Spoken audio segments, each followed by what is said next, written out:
LeBron James and Steph Curry, two of the biggest names when it comes to the game of basketball in this generation. We've seen the dominance between both of them for years, both earning 4 rings, breaking multiple records, like cracking 40,000 career points and the most threes of all time, and earning multiple accolades. Both of these top 75 players have done remarkable things in this generation and have even been named the GOAT of their respective positions. But in recent years, as they are now in the latter parts of their careers, fans have been begging to see the two Hall of Famers team up and try and win a ring. Now, if this were to happen, this would feed families and bring a lot of joy to a lot of fans. Even though we saw this in the Paris Olympics, we saw how these two would play together as they helped Team USA win gold, but the thoughts didn't stop there. They have both shown us multiple times on social media that teaming up wouldn't be bad, teasing us with pictures of the players in same jerseys and cryptic posts.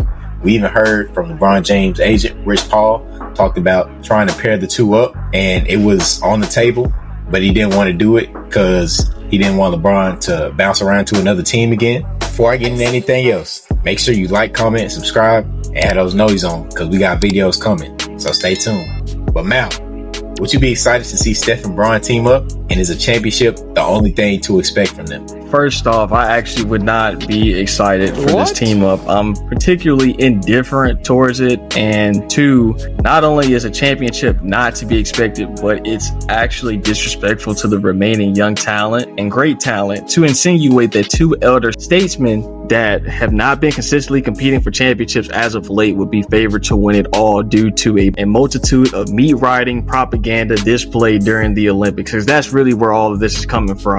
Because if we're being sincere about this topic, the 2024 Olympic Games are the only reason we're discussing this matter as a high possibility.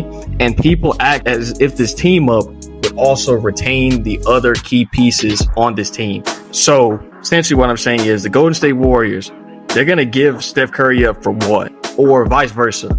The Lakers, they're going to give LeBron James up for what exactly? Fans or fanatics, media sycophants, and are merely projecting what they want to happen in order to keep these old dogs relevant. Relevant from a basis of being a factor in winning it all. It's honestly disgusting because the media and the league, they spend so much time asking questions about who will be the next face of the league. The next face is in question. What will the league be without Bron or Steph? But you are continuing to prop up LeBron James and Stephen Curry. You're terrified about where the popularity of the league will go, yet you refuse to promote your young talent or the guys that are dominating the league currently, a la Jokic, Giannis, Embiid, Luka. Why is that? You guys already know.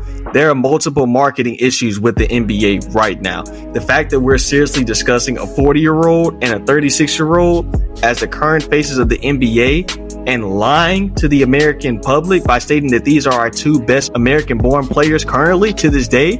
Well, last year, one fraud got bounced out of the first round and the other guy couldn't even make the postseason. It's egregious and really needs to be studied. Adam Silver, your time is coming very soon. You are currently the worst commissioner in sports.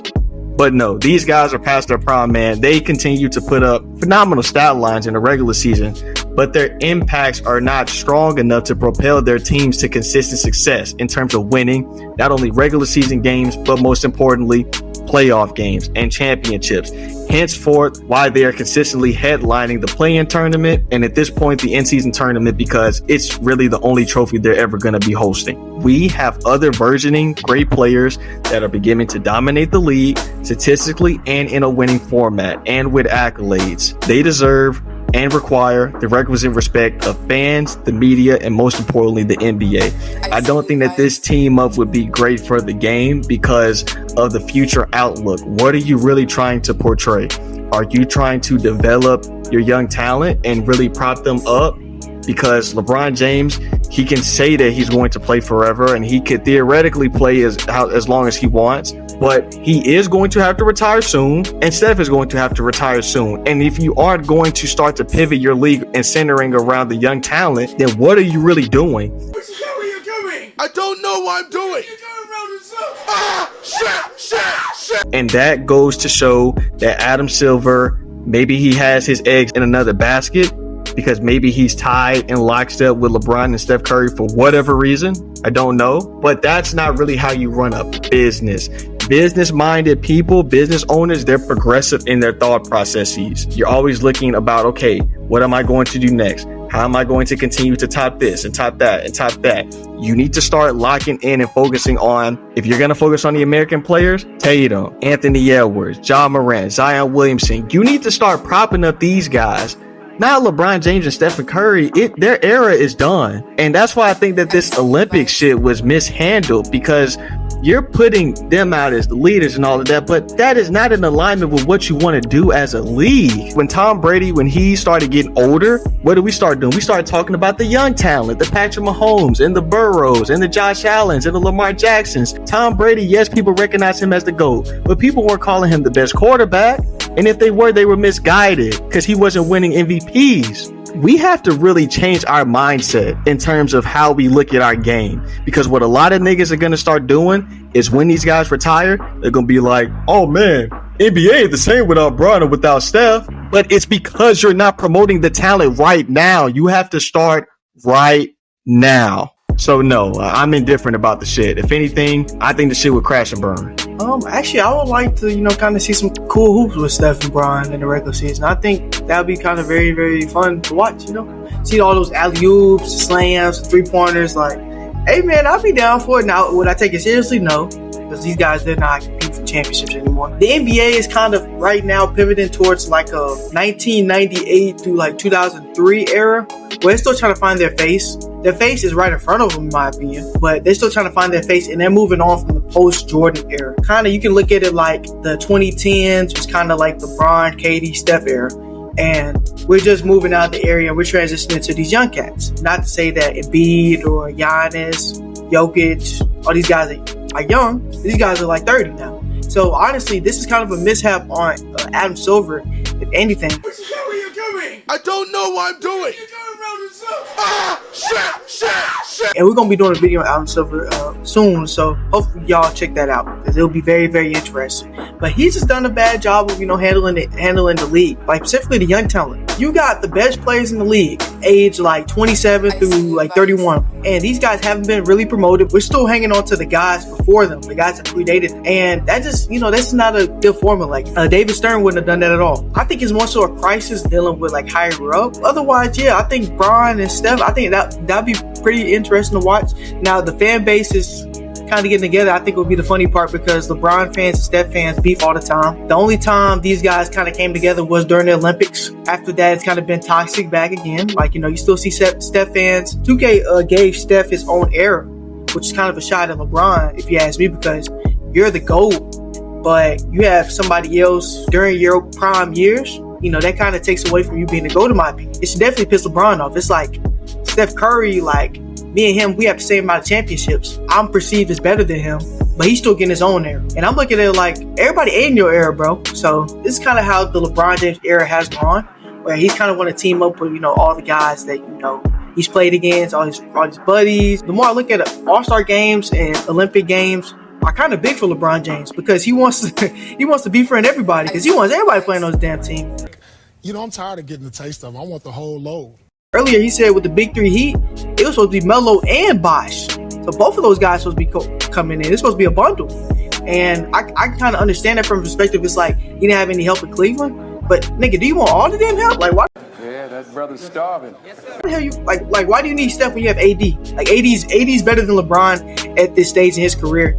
And this is kind of just LeBron flirting with Steph, in my opinion, because if you see all these posts, like, it's really, really clear that LeBron wants Steph on the team. Like, if I'm Steph, I'm looking at it like, bro, you want me more than Aisha. We ain't gonna speak too much on the situation that they got, at home, but it ain't good for Steph. It ain't good. It ain't good. I can tell you that. Yeah, especially off of what Caleb said, before I get into my dialogue, but what he said about, LeBron when he was coming to the Heat, it was supposed to be Melo, Wade, Bron, Bosh. Not only was it supposed to be Info, but it was supposed to be Chris Paul too.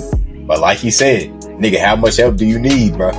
I'm tired of getting the taste of it. I want the whole load. You're LeBron James. You need all this help just to win one ring? I mean, damn. Anyways, though, let's be real here. If Bron and Steph were to team up, I'd like to watch it. I'm not gonna lie. Like I said before, we saw a glimpse of it in Paris with Team USA, and you couldn't stop Steph because he's constantly moving, and Bron was right there to pass on the rock. Even when you know it's coming, there isn't much that you can do but hope it doesn't go in. And Bron, even though he's pushing 40, he's still hooping. I do think that if this team up were to happen, a championship would be the only solution, because I'm pretty sure that would be the main reason for this team up. A big reason why they weren't to win rings is going to be money. How much money are you going to have to build a solid team around them? You're going to need glue guys. You're going to need bigs. You're going to need shooters. Now, can Steph and Bron play a lot of minutes in games? Yeah, they probably can. They've trained their bodies to do so. But how many would be the better question? And to answer that, it's not going to be a lot. A lot of the reason as to why we see them play so many games is because the minutes they play and the team that they have to let them sit for a little bit. Even if you drop millions on your body, wear and tear comes with age. But I would like to see them play. I think that it would be something Adam Silver will promote, since he doesn't really care to promote the younger guys and rather hold on to the past. But this might take credibility away from certain GOAT status, might I add, for somebody.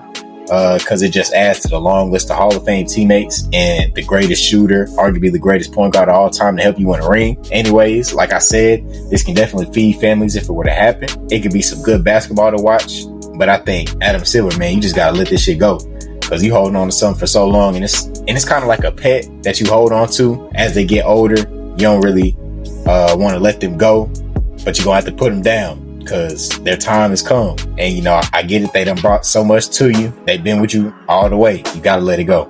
Adam Silver, nigga, use them glasses to see what's right in front of you and promote that young talent. I'm going to save that dialogue for the next video. You talking about it's like putting, an animal down, like putting a dog down.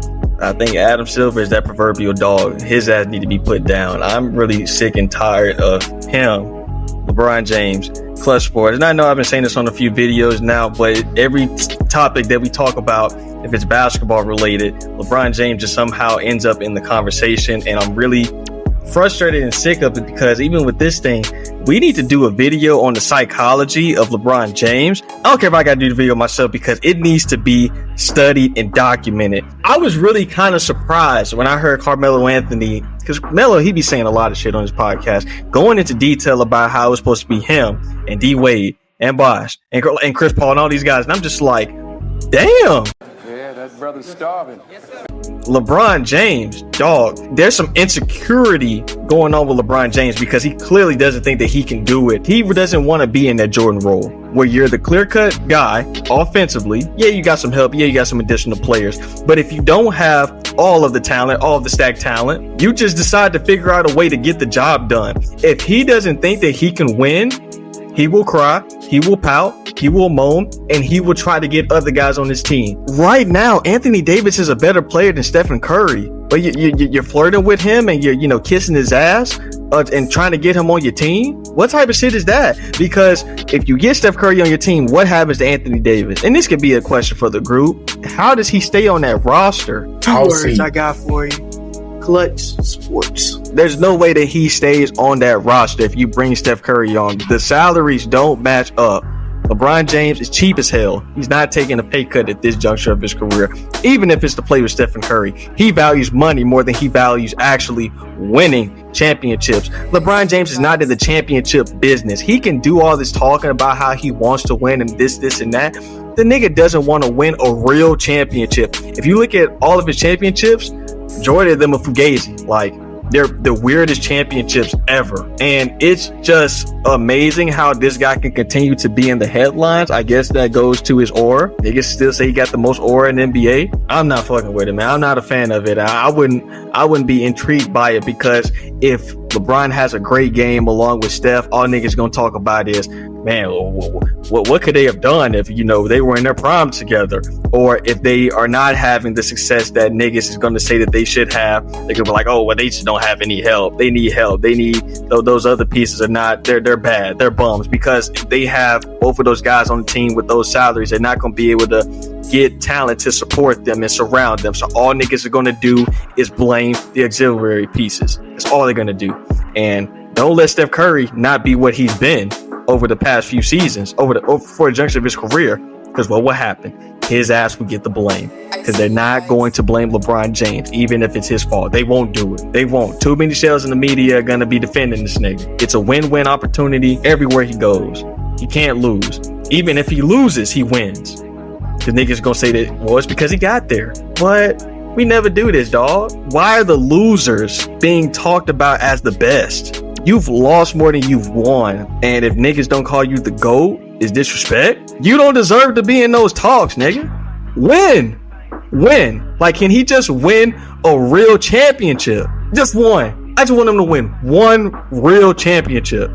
Please. About the whole Bron and Steph thing, when Caleb was talking about Aisha and stuff, yeah, every time these niggas are like, after they celebrate something, why the hell is Bron always so close to Steph Curry? Like, it might just be the media. They be getting these pictures like perfectly, but every time they take a picture of Bron and Steph, these niggas are like face to face, like damn near finna kiss, bro.